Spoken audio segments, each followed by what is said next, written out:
Alors, quels sont les outils qu'on va pouvoir utiliser en préconception? J'ai plusieurs outils que j'ai mis en place il y a déjà quelques années, dont l'objectif est de vérifier dans un premier temps le corps physique de la femme. Donc tout simplement, vous vous allongez et puis avec mes mains, je me mets à l'écoute de votre bassin, je me mets à l'écoute de votre sacrum, je me mets à l'écoute de vos reins. Puisque en fait, le bassin, c'est le siège de la sécurité fondamentale. Donc déjà, aller de l'avant pour pouvoir imaginer, accueillir et concevoir, ça peut être nécessaire quand même de se sentir suffisamment en sécurité. Donc on va déjà s'occuper de cette zone-là.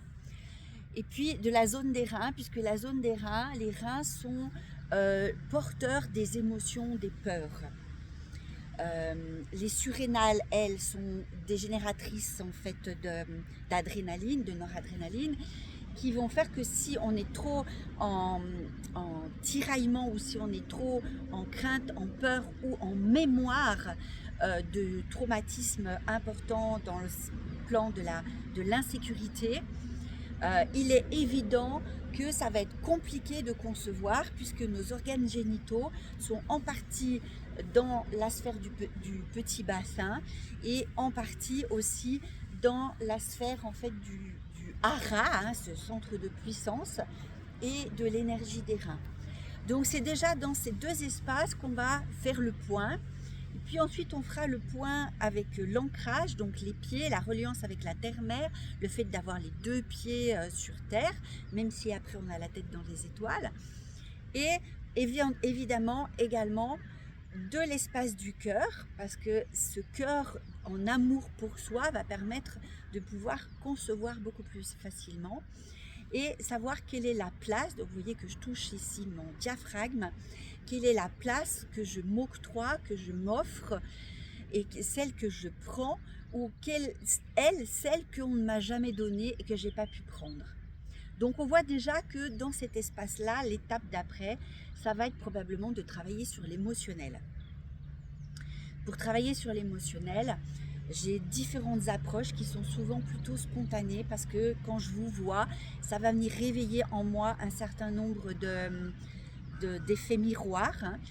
Nous avons tous des neurones miroirs qui font que si on se connecte à l'autre et qu'on est dans l'empathie, on va pouvoir sentir au travers de notre corps, en tout cas moi c'est ce que j'ai redéveloppé, de pouvoir sentir au travers de mon corps en fait ce qui se passe en partie chez l'autre et là où entre guillemets ça pêche, c'est-à-dire là où ça coince ou là où il y a la difficulté.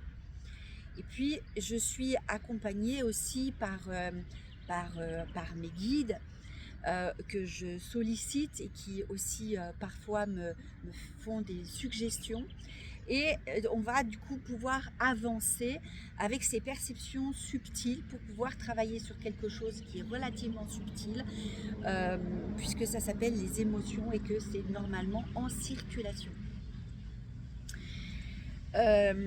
Donc ça peut être travaillé pour l'homme et pour la femme, bien évidemment, parce que ça va être important, comme on a parlé tout à l'heure de diapasons qui sont si possible en harmonie, même si on est des êtres différents, il va y avoir forcément des concomitances et des choses qui sont différentes. Donc on va vérifier les concomitances et puis on va les acter.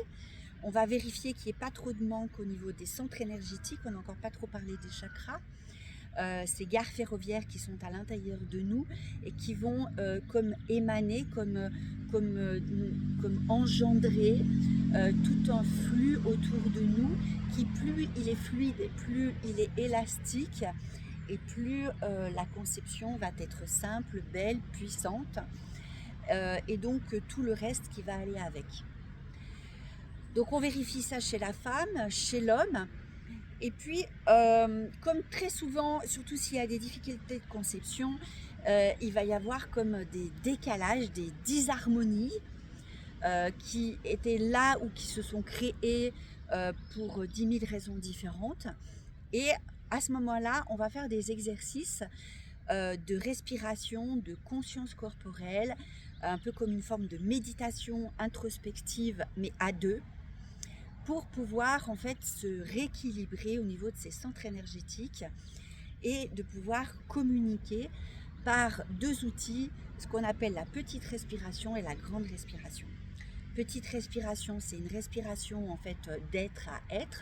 Donc c'est un exercice qui se fait en face à face, soit assis, soit debout.